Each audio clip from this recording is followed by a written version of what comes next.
The Bengal sellers কবিতাটির যতটুকু অংশ নিয়ে আমি আলোচনা করেছিলাম ঠিক তার পরের থেকে আলোচনা করছি। আমি এর আগে 6 লাইন আলোচনা করেছিলাম, তাহলে এখন 7 নাম্বার লাইন থেকে আলোচনা করছি।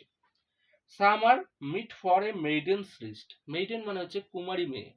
কিছু কিছু কুমারী মেয়ের কবজির জন্য উপযুক্ত।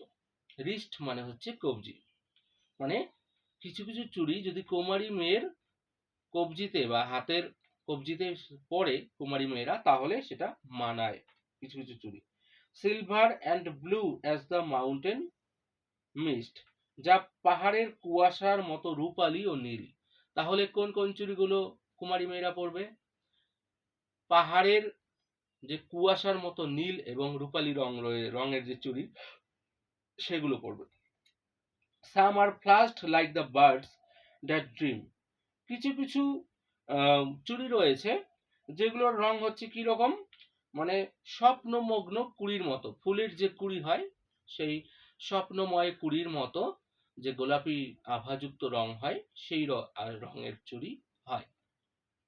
On the tranquil bro of A woodland stream, যা কিনা একটা শান্ত বনের ভিতর দিয়ে বয়ে যাওয়া একটা ঝর্ণা বা ছোট নদীর তীরে ফুটতে চায়।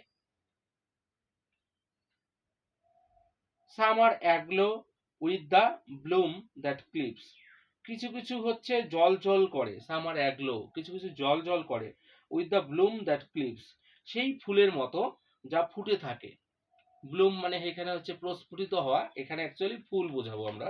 ব্লুম মানে হচ্ছে ফুল যা ফুটে থাকে। কিছু কিছু ওই রকম ফুটন্ত ফুলের মতো চুড়ির মানে রঙের চুড়ি হয়, মানে ফুটন্ত ফুলের যে রং হয় তার মতো চুড়ির রঙও হয়। To the limpid glory of new born leaves, বলছে কি নিউ বর্ন লিভস মানে হচ্ছে নতুন পাতা, গজিয়ে গজানো পাতা, যে নতুন যে গজানো পাতা রয়েছে তার যে একটা নির্মল সৌন্দর্য রয়েছে, সেই সৌন্দর্যের সঙ্গে কিন্তু সেই চুড়িগুলোর রঙও কিন্তু প্রতিভাত হয়। নতুন যে কচি পাতার একটা হালকা সবুজ বর্ণ, সেই রঙের চুড়িও কিন্তু হয়। Some are like fields of sunlight corn, বলছি কি কিছু কিছু হচ্ছে হ্যাঁ ধান ক্ষেতের, ঝলমলে ধান ক্ষেতের সূর্যের আলো পড়ার পরে যে ধান ক্ষেতের যে কালার হয় সোনালী রং, সেই রঙের চুড়ি হয়। Meet for a bright on her bridal morn, যা কিনা বিয়ের সকালে কনের জন্য উপযুক্ত। সকালবেলা নববধূ সেজে আছেন, তাকে তো হাতে চুড়ি পরানো হবে, তাহলে সোনালী চুড়ি তাকে পরানো হয়, সাধারণত সোনার চুড়িই পরানো হয়। সাম like the flame of her marriage fire, আবার কিছু কিছু চুড়ি আছে তার বিয়ের অগ্নিশিখার মতো, যে বিয়ের মধ্যে যে আগুনটা জ্বালানো হয়, যেটাকে সাক্ষী রেখে 7 পাকে ঘোরানো হয়, তার যে অগ্নিশিখার যে রংটা লালটে লালটে রং হয়, আগুনের যে কালারটা হয়, ঠিক সেরকমই কিন্তু কিছু চুড়ির রং হয়। সামার পার্পল, কিছু কিছু চুড়ি হয় বেগুনি, অ্যান্ড গোল্ড ফ্লেকড গ্রে, এবং কিছু কিছু হচ্ছে সোনালী ও ধূসর ছাপযুক্ত, মানে ছোপযুক্ত। For she who has journeyed through life midway, যিনি কিনা যে মহিলা কিনা তার মাঝ বয়সে এসে পৌঁছেছেন, 40, 45, 50 বছর হয়ে এসে পৌঁছেছেন, এবং তিনি যে চুল মানে চুলটা পরেন সেটা হচ্ছে সোনালী কালারেরই কিন্তু হালকা হালকা ধূসর ছাপযুক্ত। Whose hands have cherished, whose love has blessed, যার হাত স্নেহে লালন করেছে। চেরিশ মানে হচ্ছে যত্ন নেওয়া বা লালন পালন করা।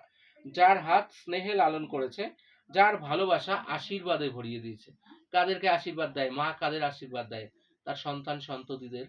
সেটাই মানে তখন তিনি যে আশীর্বাদ দিয়েছেন সেই কিন্তু ওই যে ধূসর রঙের সোনালী কালারের চুড়ি পরেই কিন্তু তিনি আশীর্বাদ দেন, সেইটাই কিন্তু এখানে বর্ণনা করা হয়েছে।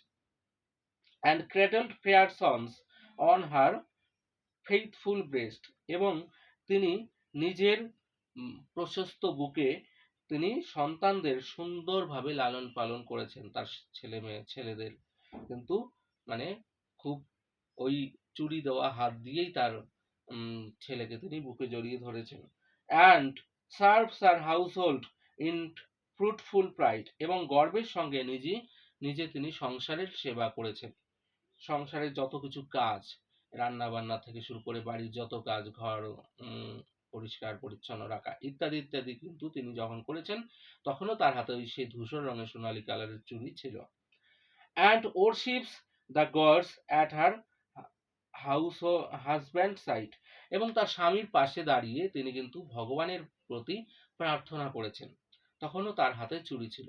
তাহলে এখানে এই চুড়ির মহিমা বর্ণনা করেছেন লেখিকা, এবং এখানে দেওয়া হয়েছে একটা নারীর, একজন মেয়ের, হ্যাঁ, একদম কুমারী অবস্থা থেকে শুরু করে তার হচ্ছে বিয়ের পরে নববধূ অবস্থা, এবং সে যখন একটু বয়স্কা হয়ে যায় তখনকার অবস্থা, এবং তিনটি অবস্থায় কি কি চুড়ি পরলে ভালো হবে, কি কি কালারের চুড়ি পরে, সেটা কিন্তু সরোজিনী নাইডু খুব সুন্দরভাবে তুলে ধরেছেন। কিন্তু এখানে কিন্তু কোথাও কিন্তু চুড়ি বিক্রেতার কথা নেই, ব্যাঙ্গেল সেলার্স এর কথা নেই, এখানে শুধু চুড়ির কথা বলা হয়েছে, হ্যাঁ, এবং মেয়েদের কথা বলা হয়েছে। তাহলে এই কবিতাটার নাম চুড়ি বিক্রেতা সার্থক হবে হলো কি হলো না, সেটা একটু চিন্তা ভাবনা করার বিষয় রয়েছে। দেখো, চুড়ি বিক্রেতারা যদি চুড়ি না বিক্রি করতো, তাহলে এই মেয়েরা কোথা থেকে চুড়িটা পেত? চুড়ি বিক্রেতারা আজকে চুড়ি বিক্রি করছে বলেই কিন্তু এই নববধূ মেয়েরা বা বয়স্কা মহিলারা চুড়ি পরতে পারছে। সেই জন্য একটু যদি মানে সুচিন্তিত মানসিকতা নিয়ে চিন্তা করা যায়, তাহলে দেখা যাবে যে এই নামটা দ্য ব্যাঙ্গল সেলার্স যথার্থ সার্থক হয়েছে। তাহলে আমি এই ব্যাঙ্গল সেলার্স তোমাদের কমপ্লিট করে দিলাম, দ্য ব্যাঙ্গল সেলার্স। আর তোমাদের যদি ভালো লাগে তাহলে কমেন্ট করবে, লাইক করবে, শেয়ার করবে। আর এরপরে আমি অ্যান অ্যাস্ট্রোলজার্স ডে নিয়ে আলোচনা করছি।